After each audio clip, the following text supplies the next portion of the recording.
সবাই ঢুকে পড়তেছে। স্বৈরাচারের পতন এভাবে হয়। আমরা নিজ চোখে দেখলাম স্বৈরাচারের পতন কিভাবে হয়।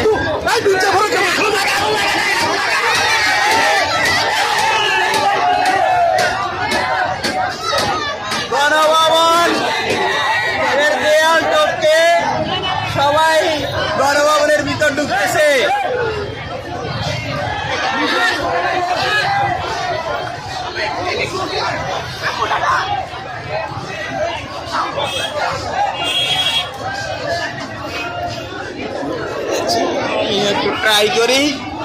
আমি একটু ট্রাই করি গণভবনের ভিতরে যাইতে পারি কিনা।